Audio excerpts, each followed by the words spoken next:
નમસ્કાર મિત્રો ગુજરાત સરકારની એક ખૂબ જ સરસ યોજના આવી ગઈ છે। હવે મિત્રો દરેક વિદ્યાર્થીઓને 2025માં મફત લેપટોપ મળશે।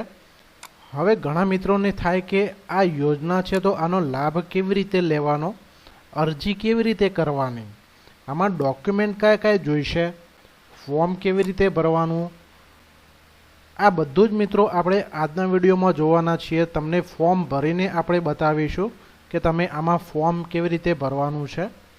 તો મિત્રો લાભ જતો ના રહે તે માટે વિડીયોને છેલ્લે સુધી જુઓ।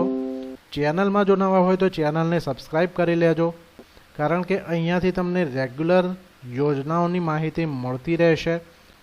મિત્રો ગુજરાત સરકારે તમામ વિદ્યાર્થીઓને ડિજિટલ અભ્યાસ સાથે જોડાવા માટે લેપટોપ સહાય 2025 શરૂ કરી છે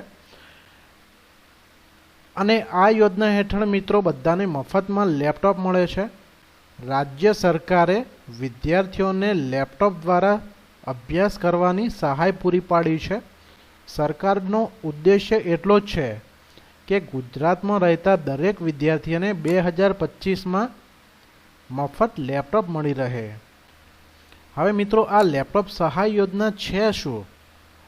તો આ યોજના ગુજરાત સરકાર દ્વારા શરૂ કરવામાં આવી છે, એટલે કે ગુજરાતના જે વિદ્યાર્થીઓ છે એમને આ લાભ મળવાપાત્ર છે। અને લેપટોપ સહાય યોજના ખાસ કરીને એવા વિદ્યાર્થીઓ માટે છે કે જે સરકારી અથવા સહાયતા પ્રાપ્ત શાળાઓ અને કોલેજોમાં અભ્યાસ કરી રહ્યા છે અને જેમની આર્થિક સ્થિતિ નબળી છે।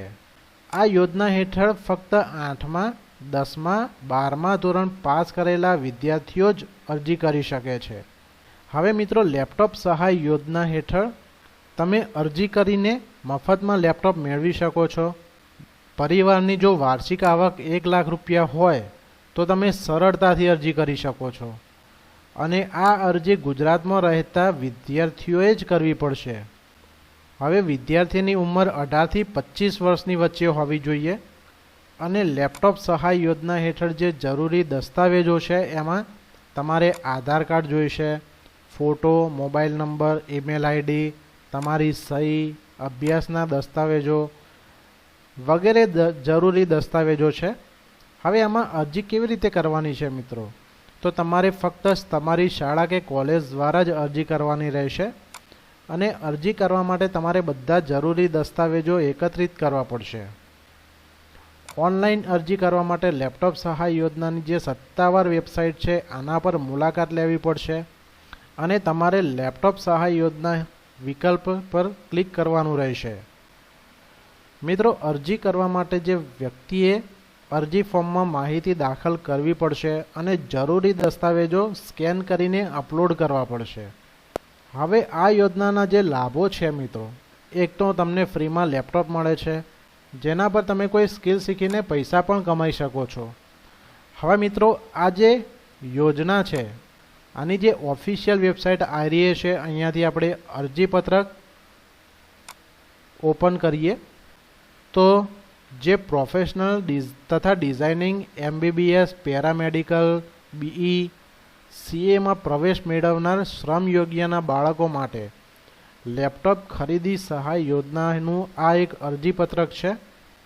તેમાં વિદ્યાર્થીનું નામ આવે છે, બેંક ખાતા મુજબ અંગ્રેજીમાં તમારે લખવાનું છે, સરનામું અહીંયા લખવાનું છે, અહીંયા તમારો જે પાસપોર્ટ સાઇઝનો ફોટોગ્રાફ છે એ લગાવવાનો છે, વિદ્યાર્થીના વાલી જે કારખાના અથવા સંસ્થામાં કામ કરતા હોય તે સંસ્થાનું એડ્રેસ લખવાનું છે, તેનું નામ આવશે અને અહીંયા એડ્રેસ આવશે।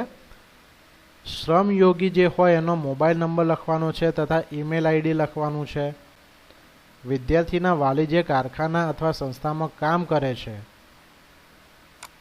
તે કારખાના અથવા સંસ્થાનો labour welfare fund account number અહીંયા લખવાનો છે।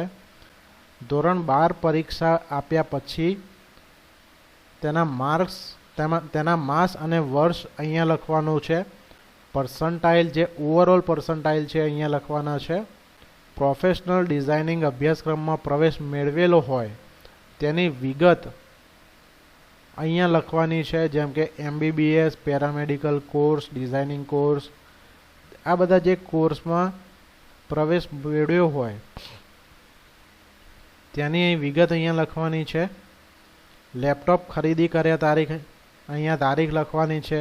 લેપટોપનું બિલ નંબર મૂકવાનું છે. તમે લેપટોપ કેટલામાં ખરીદી કરી તેની વિગત અહીંયા લખવાની છે. વિદ્યાર્થીના બેંક એકાઉન્ટની વિગતો, એમાં બેંકનું નામ, account number, branch, IFSC code વગેરે લખવાનું છે. આ લખશો મિત્રો તો સહાય જ તમારી ડાયરેક્ટ એકાઉન્ટમાં આવી જશે.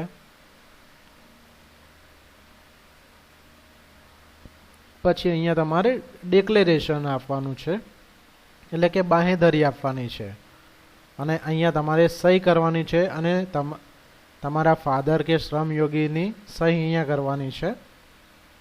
અને આ તો મિત્રો કચેરીના ઉપયોગ માટે છે.